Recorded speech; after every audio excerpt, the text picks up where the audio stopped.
Salut à tous, David Febvre, viticulteur en Champagne. Alors on se retrouve aujourd'hui pour le chantier de broyage.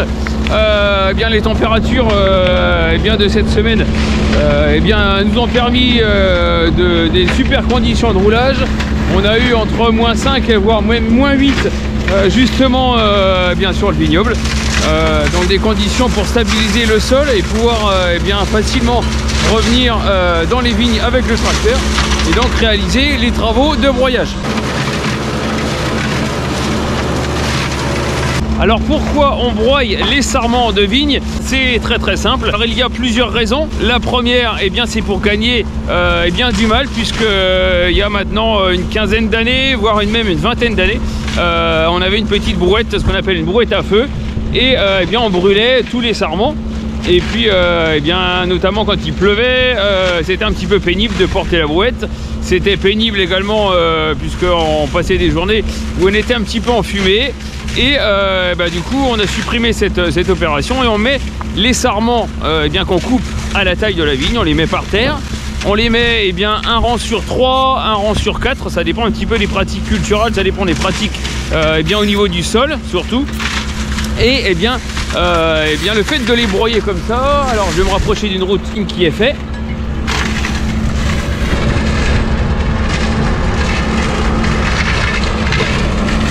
Voilà. Donc en fait, le fait de les broyer comme ceci, on va avoir une décomposition qui va se passer durant plusieurs mois. Et ça va se transformer en éléments minéraux, en matière organique notamment. Donc ça va permettre de remettre, je dirais, ce que la vigne nous donne, on va la remettre dans le sol. Donc ça permet d'avoir un apport pas négligeable au niveau de l'azote et surtout de la matière organique.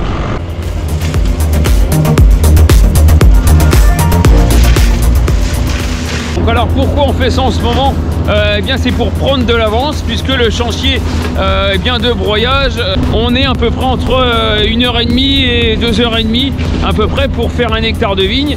Donc sachant que nous sur l'exploitation, en plus des prestations de service, on en a une douzaine d'hectares à faire à peu près. Donc faut prendre de l'avance tout simplement, on peut pas faire tout en mars. Et du coup on le fait quand on a ces petites périodes de gelée.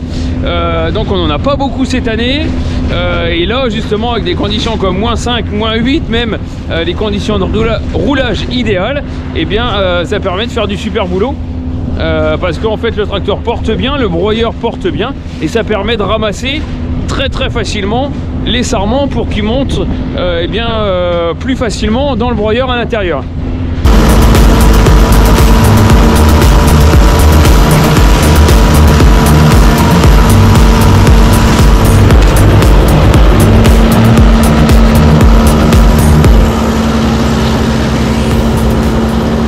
Difficulté, c'est qu'on n'a pas très large. En fait, un rang de vigne, ça fait 1 mètre de large. Et l'appareil, alors hors les balais, l'appareil fait presque 70 de large. Donc c'est pour ça qu'on roule pas très vite. On roule entre 1 km/h et demi, 2 km/h et demi, grand maximum. Et il n'y a pas le droit à l'erreur au pilotage. Sinon, on va vite contre un cep de vigne. Et en général ça fait un peu de dégâts. Alors pour vous expliquer comment ça fonctionne, on a cet appareil qui se décompose en 3 étapes bien différentes. On a ici les balais qui servent à remettre les sarments dans le milieu du rang, et puis aller chercher aussi les sarments qui pourraient être sur le côté. On a ensuite ce qu'on appelle le pick-up, donc les ramasseurs, avec bien aidé par les balais qui mettent bien les sarments dans le milieu. Ils sont enroulés et dirigés vers le fond du broyeur. Je vais vous faire avancer un petit peu la caméra.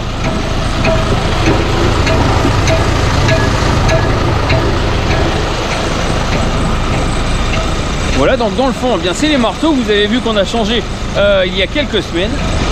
Donc voilà, les marteaux sont très vite pour déchiqueter les sarments. Alors les sarments c'est pas très épais, donc ça va quand même relativement bien déchiqueter. Et puis on a juste derrière, voilà, une petite grille. Et en fait, tant que le sarment il ne passe pas là, il continue d'être déchiqueté. Ensuite pour le réglage, eh bien on a deux attaches de chaîne. Ici c'est bien la chaîne principale qui permet de régler la hauteur du terrage et eh bien la hauteur sur laquelle le broyeur eh bien il va poser. On en a une autre eh bien derrière pour l'empêcher d'aller trop bas également. Voilà, elle est accrochée ici.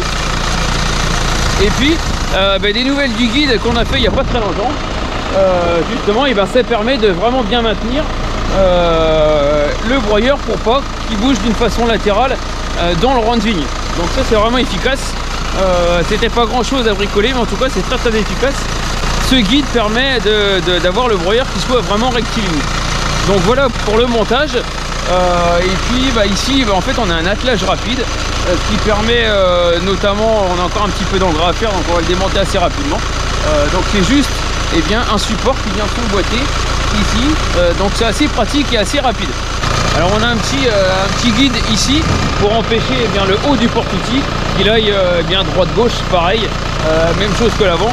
Comme ça permet de maintenir eh bien, le broyeur ici d'une façon assez stable, puisque le problème bien de ce matériel c'est qu'il est quand même très lourd, donc eh bien, il use un petit peu le porte-outil. Donc le porte-outil voilà, c'est ce qu'il y a juste à l'intérieur ici, donc ça use un petit peu le porte-outil et du coup c'est pour ça que j'ai voulu le maintenir le plus possible, et de l'arrière et de l'avant. Pour ce qui est des manettes, eh bien c'est très simple, et des commandes, ça c'est simple. On a ici sur le joystick eh bien d'avancement, ici comme ça, on a eh bien cette petite petit bouton qui permet de lever ou descendre l'appareil complet du broyeur. Et puis on a aussi une petite fonction ici juste derrière où on pousse avec le, alors je sais pas si vous allez voir, on pousse ici et puis on lève ce bouton là. Ça nous permet d'ajuster un petit peu le palonnier.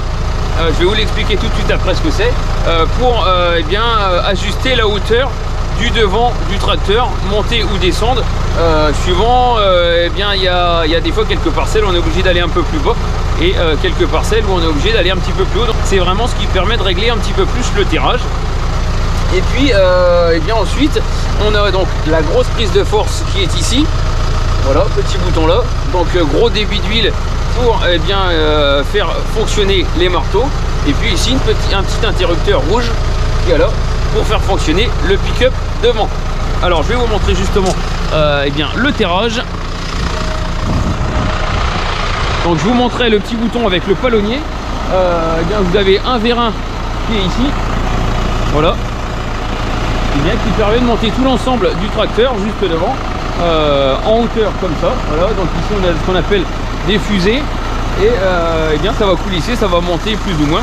Ça va permettre eh bien de monter l'ensemble eh bien de l'outil et ajuster suivant le sol, puisqu'il y a de temps en temps quelques parcelles où elles sont un petit peu creusées. Ça dépend un petit peu des parcelles, mais ça permet en tout cas d'ajuster la hauteur, puisque alors on va se baisser un petit peu. Vous voyez ici eh bien le pick-up. Il faut que eh bien les dents soient environ à entre 5 et 10 cm pour pouvoir bien ramasser le sarment et le faire remonter dans le broyeur.